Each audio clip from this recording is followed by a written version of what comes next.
The letter arrived on a gray Tuesday morning, slipped halfway through the door like it wasn't sure it belonged there. I almost didn't pick it up. Most days, I let the post sit until afternoon, as if delaying it could delay whatever reminder of the world it carried.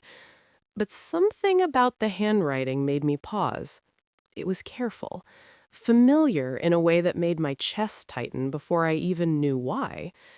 I carried it to the kitchen and placed it beside the kettle. The house was quiet, the kind of quiet that settles into your bones when you live alone long enough. The kettle boiled. I poured the water. I sat down. Only then did I open the envelope. The name at the top of the page was mine.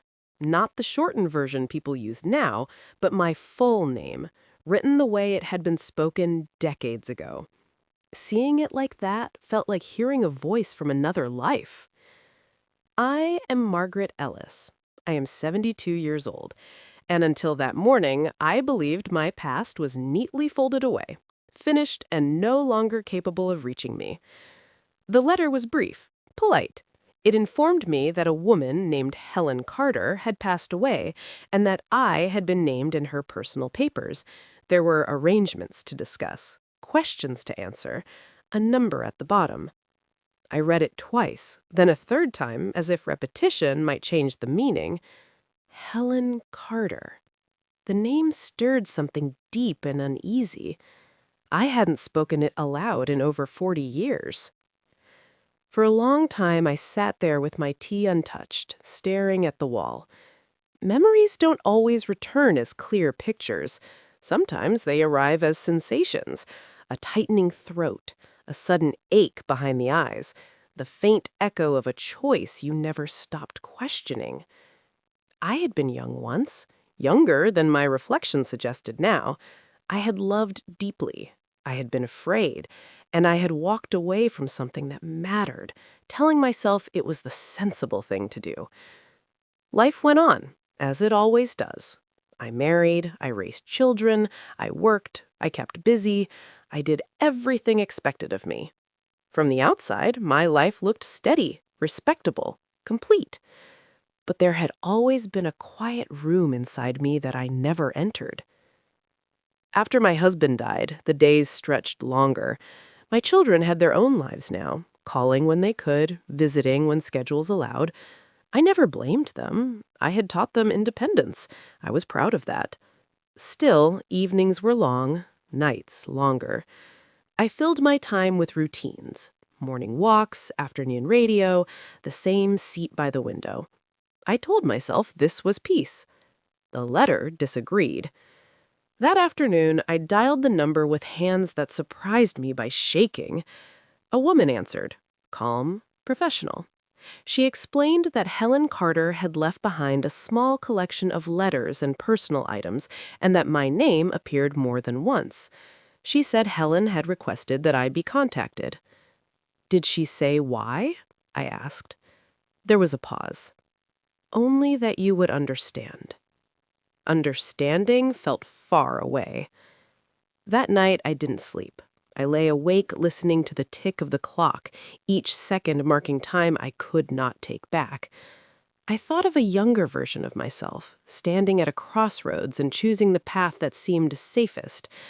I remembered convincing myself that love alone was not enough. I wondered who I might have been if I had chosen differently. The following day, I found myself pulling old boxes for the cupboard, things I hadn't touched in years.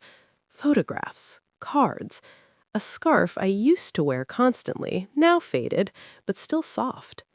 And at the bottom, wrapped carefully in tissue, a small bundle of letters tied with ribbon. I didn't need to open them to know who they were from. I had written back then with honesty I rarely allowed myself now. Those letters carried hopes I had later learned to silence. Reading them felt like opening a door I had locked from the outside. I sat on the floor, surrounded by reminders of a life half lived, and cried quietly. Not loudly, not dramatically, just enough to acknowledge the grief I had never named. Helen had been more than a friend. She had been a possibility, a future I was too afraid to claim. Loving her had felt like standing in sunlight after years indoors, warm, exhilarating, terrifying. I had chosen the world's approval instead. The call came 2 days later. The arrangements would require my presence. Just a short trip, nothing complicated. I agreed before I could talk myself out of it. As I packed, I noticed how little I truly needed. A change of clothes, sensible shoes, the scarf folded carefully. I caught my reflection in the mirror and studied it. The woman looking back at me had lived a long time with restraint, with responsibility, with regret disguised as acceptance. "I'm coming," I said softly, unsure who I was speaking to. The journey was quiet. The countryside passed by in muted colors, hedges bare, fields resting. I felt suspended between who I had been and who I might still become. At my age, people assumed your story was complete, settled, closed. They were wrong. When I arrived, the air felt different. The house was smaller than I remembered, but something about it felt achingly familiar, as if time had waited here when I hadn't. Inside, boxes were stacked neatly. The woman from the phone greeted me with kindness that felt undeserved. She led me to a small table where several items had been laid out carefully, as if arranged with intention. Letters, photographs, a notebook. "These were marked for you," she said. My hands hovered over them. I was afraid to touch anything, as though it all might disappear if I did. I picked up the notebook last. Inside were pages of neat handwriting, Helen's thoughts, her memories, mentions of me scattered throughout, not with bitterness, but with understanding. She wrote of choices, of timing, of love that changes shape but does not vanish. Tears blurred the words. For the first time in decades, I felt seen, fully, not as the version of myself I had presented to the world, but the woman I had been when my heart was still loud. That evening, alone in the small guest room, I realized something that startled me with its simplicity. It wasn't too late to feel. It wasn't too late to remember, and it wasn't too late to forgive myself. This was not the end of my story. It was the moment it reopened. The night after I read Helen's notebook, sleep came in fragments. I drifted in and out, caught between memories and the unfamiliar weight of possibility. When morning arrived, it did not feel like a continuation of yesterday, but like the start of something unfinished, finally asking to be addressed. I rose early and stood by the window of the guest room. The street outside was quiet, a few cars passing, a woman walking her dog. Ordinary life, moving forward without pause. For a moment, I wondered how many people carried entire histories inside them, invisible to everyone else. Downstairs, I made tea and sat at the small table, Helen's notebook beside me. I opened it again, more slowly this time, allowing the words to settle instead of rushing past them. She wrote about the first time we met, how I had laughed nervously, how she had noticed the way I listened more than I spoke. She remembered details I had forgotten, or perhaps buried because they felt too tender to keep. There was no anger in her writing, no accusation, only reflection. That, more than anything, undid me. I had spent years punishing myself in silence, assuming she must have done the same. To discover she had not was both a relief and a quiet ache. Later that morning, I met with the solicitor handling her affairs. He explained things gently, efficiently. There were no surprises in the legal sense. Helen hadn't been wealthy. There was no inheritance meant to change my circumstances. What she had left me was intentional, but simple. The letters, the notebook, and a request that I visit one last place. She wanted you to see it, he said it mattered. The place was a small coastal town, not far, somewhere we had once talked about but never gone. At the time, life had felt too complicated for such plans. Careers, expectations, responsibilities, all the sensible reasons people use to postpone joy. I agreed to go. I didn't know what I expected to find, but I knew refusing would haunt me more than any discomfort the journey might bring. The drive was quiet, the sea appearing gradually as the road curved closer to the coast. When I finally stopped and stepped out of the car, the air smelled of salt and cold. The wind tugged at my coat, insistent, alive. I walked slowly along the shore, my shoes sinking slightly into the sand. The water stretched out endlessly, steady and patient. I had always loved the sea. Helen knew that. She had once said it suited me, constant, deep, honest in its movement. I sat on a bench overlooking the waves and pulled the scarf tighter around my neck. Memories surfaced without warning, conversations we'd never finished, words we'd chosen carefully, afraid of what might happen if we were fully honest. Back then, the world had felt less forgiving. Loving her meant risking more than I believed I could afford to lose. I had told myself I was being practical, responsible. I see now how fear often disguises itself as reason. I stayed there for hours, letting the cold numb my fingers, letting the sound of the waves soften the edges of my thoughts. For the first time, I didn't rush away from regret. I let it sit beside me, acknowledged, no longer in control. On the drive back, I realized something else. My life after Helen had been full, but careful. I had chosen safety again and again, mistaking it for contentment. There had been love, yes, but it had never asked too much of me.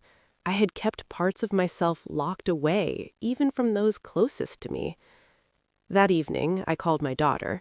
She answered quickly, surprised to hear my voice so late. "Mom, is everything all right?" "Yes," I said, and this time I meant it differently. "I just wanted to tell you I'm traveling for a few days." There was a pause. "Are you okay?" "I'm remembering things," I replied. "Important things." She didn't press. She rarely did. We spoke of ordinary matters instead. Weather, work, plans. But when we said goodbye, I felt a strange shift, as though a wall inside me had moved slightly, letting in more air. The next day, I returned to Helen's house to collect the remaining items. As I packed the boxes, I felt less like an intruder and more like a caretaker, preserving something fragile and meaningful. In a drawer, I found a photograph I hadn't seen before. The two of us, younger, standing close but not touching, both smiling as if we were sharing a private understanding. I slipped it into my bag. Before leaving, I stood in the doorway and looked back one last time. "Thank you," I whispered, not just for the memories, but for the courage her final gesture had stirred in me. On the train home, surrounded by strangers, I felt oddly calm. The weight I had carried for decades had shifted. It wasn't gone, but it no longer pressed so heavily on my chest. I thought about the life waiting for me, the familiar routines, the quiet house, the predictable days. They no longer felt like a prison. They felt like a foundation, something I could build on if I chose. For the first time in years, I wasn't thinking about what had been lost. I was thinking about what might still be possible. When I returned home, the house greeted me with its familiar stillness. The key turned in the lock the same way it always had. The hallway smelled faintly of polish and old books. And yet something inside me had shifted so deeply that it felt like I was entering a place I had never truly lived in before. I set my bag down and stood there for a long moment, listening. No ticking clock felt loud anymore. No silence felt accusing.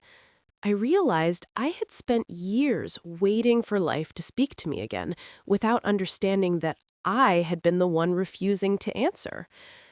I unpacked slowly, placing Helen's notebook on the small table by the window. I didn't open it straight away. Some things need to breathe before you return to them. Instead, I made tea and sat in my usual chair, watching the afternoon light move across the walls. Everything looked the same. I did not.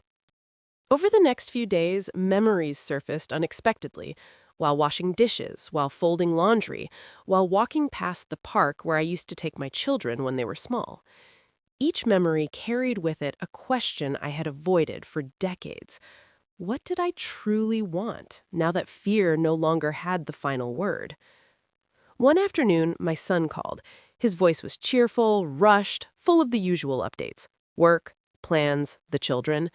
I listened, as I always did, offering encouragement, asking questions, staying in my familiar role. "Mom," he said suddenly, "you sound different." "Different how?" "I don't know," he laughed. "Lighter, maybe." I smiled to myself. Maybe I am. After the call ended, I sat with that word. Lighter. I had never thought of myself that way. Responsibility had always weighed heavily on me. I had worn it like a badge of honor, believing that endurance was the same as strength. That evening, I opened Helen's notebook again. This time, I read the final pages. They were written shakily, the handwriting less steady, but the words were clear. She wrote about peace, about making room for truth, about hoping I would forgive myself more easily than she ever had. I closed the notebook and held it against my chest, feeling grief and gratitude intertwine. Loving her had shaped me more than I had allowed myself to admit. Losing her, even after all these years, was teaching me how to live more honestly. The following week, I did something impulsive. I signed up for a writing group at the local library. I had always loved words, but I had convinced myself that creativity was a luxury I could not afford. The first meeting terrified me. I almost turned back at the door. Inside, a small group sat in a circle, notebooks open, faces attentive. When it was my turn to read, my voice shook at first, but as the words left my mouth, something steadied me. My story mattered, not because it was dramatic or extraordinary, but because it was mine. Afterwards, a woman my age touched my arm gently. "Thank you for sharing that," she said. "It felt very real." Real. The word stayed with me all the way home. As days passed, I found myself reaching out more, accepting invitations I would once have declined, walking longer routes, speaking honestly when asked how I was instead of offering the automatic reassurance that everything was fine. Not everyone understood the change. Some people were uncomfortable with it. I could see it in their polite smiles, their cautious questions. I let that be. Growth does not require permission.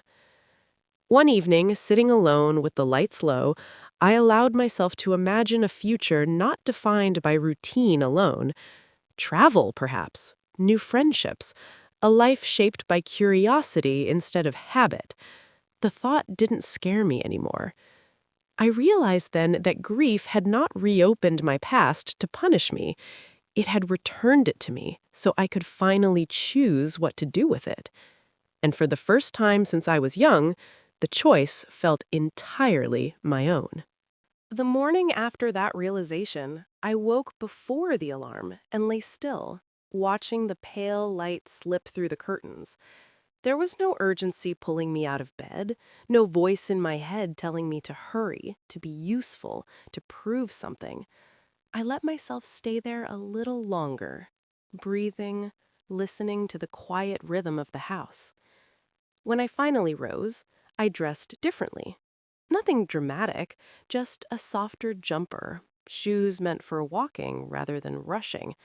I caught my reflection in the mirror and noticed something subtle but new. My shoulders were no longer drawn inward. I looked like someone who expected to be present in her own life. At breakfast, I wrote a short list. Not tasks, not obligations, just intentions. Walk by the river. Call Ruth. Spend 1 hour writing without stopping myself. The simplicity of it made me smile. For years, my lists had been crowded with everyone else's needs. This one felt like a promise. The river walk became a habit. Each morning, I followed the same path, watching the water move steadily forward, never apologizing for taking up space. I began to recognize the same faces, exchanging nods and small smiles. There was comfort in this quiet familiarity, a sense of belonging that did not demand anything from me. One day, a man about my age sat on the bench beside me. We spoke about the weather first, then about books, then about how strange it is to wake up one day and realize life is shorter than you imagined, but wider too. When we parted, he said, "It was good talking to you." I believed him. Back home, the writing grew easier. Stories spilled onto the page, not always polished, not always kind, but honest. I wrote about motherhood and regret, about friendships lost to time, about love that didn't fail but simply changed shape. Some days I cried while writing, other days I laughed at myself. Both felt necessary. My daughter visited one afternoon, unexpected. She looked around the living room, noticing the open notebook, the sunlight, the calm that now lived there. "You seem settled," she said carefully. "I am. Not finished, just settled." She hesitated, then sat beside me. We talked longer than we usually did, not about responsibilities, but about fears. Hers, mine. The conversation was imperfect, uneven, but real. When she left, she hugged me more tightly than she had in years. That night, I returned to Helen's notebook one last time. I didn't read it. I simply placed it back in the drawer, knowing it had done what it came to do. Some stories are meant to guide you only part of the way. As I turned off the light, I felt something close to gratitude for the years I had spent surviving. They had taught me resilience, but now I was learning something quieter and perhaps braver. I was learning how to live without shrinking. And tomorrow, for the first time, I was looking forward to what I might become next. The next season arrived gently, without announcement. Leaves changed color almost overnight, and the air carried that familiar hint of endings that are also beginnings. I noticed it most on my morning walks, when the river reflected the sky in softer tones, and the path was scattered with gold and rust. I began to understand that this new life was not about constant happiness. Some days were still heavy. Loneliness visited now and then, quietly, like an old acquaintance checking whether it was still welcome. I learned not to fight it. I would make tea, sit with it, and let it pass.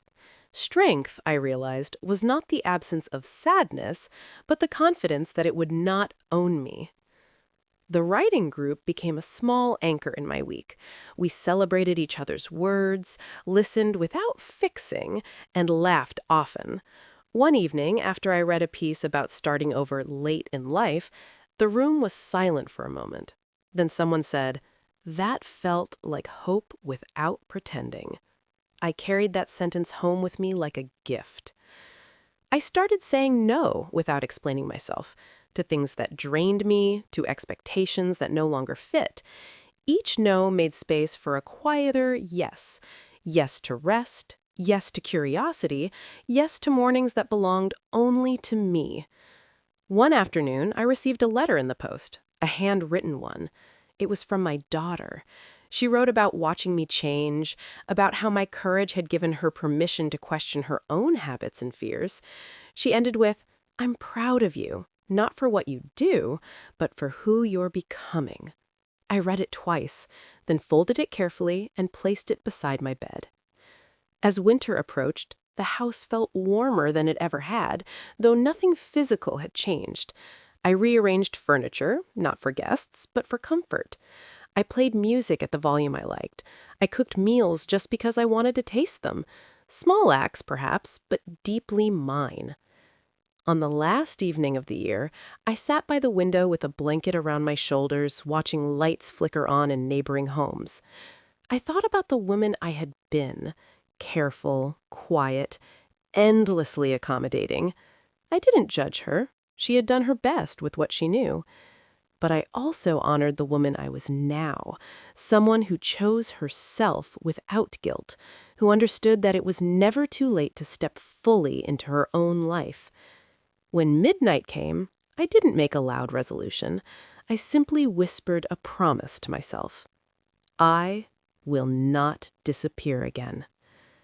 And in that moment, surrounded by calm, I felt certain that whatever time I had left would finally be lived, not endured. Spring arrived the way truth often does, quietly, without asking for permission. One morning, I opened the window and realized the air no longer felt borrowed. It belonged to me. The light fell across the room with an ease I hadn't known in years. And I stood there for a moment, hands resting on the sill, letting the day come to me instead of chasing it. I began to notice how often people fill their lives with noise just to avoid listening. I no longer needed that. Silence had become a companion, not an enemy. In that silence, I heard my own thoughts clearly, and they were kinder than I had expected. They did not rush me, they did not accuse me. They simply asked, "What now?" and waited patiently for the answer. I started mentoring at the library, helping younger writers who carried the same doubt I once did. They believed life had already decided who they were allowed to be. I never corrected them directly. I just listened, shared pieces of my own journey, and let time do its work. Watching them find confidence reminded me that growth does not have an age limit. One afternoon, I ran into the man from the river bench again. We walked together this time, unhurried, talking about ordinary things. At the end of the path, he asked if I'd like to have coffee sometime. There was no pressure in his voice, no assumption, just an invitation. I said yes, not because I needed companionship, but because I wanted it. The difference mattered. At home that evening, I cooked a simple meal and set the table for one, then paused. For years, I had equated being alone with being forgotten. Now, solitude felt like space to choose, to feel, to rest. If someone joined me in that space, it would be because we both wanted to be there. I took out a fresh notebook and wrote on the first page slowly and deliberately. Not goals, not regrets, just a sentence. This life is still unfolding. It felt true in a way nothing else had before. As night settled, I turned off the lamp and lay in the dark, listening to the steady, reassuring sounds of the house. I was no longer waiting for permission, forgiveness, or rescue. I had given those things to myself. And with that quiet certainty, I understood the final lesson this long journey had taught me. It was never too late. I had simply arrived when I was finally ready to stay.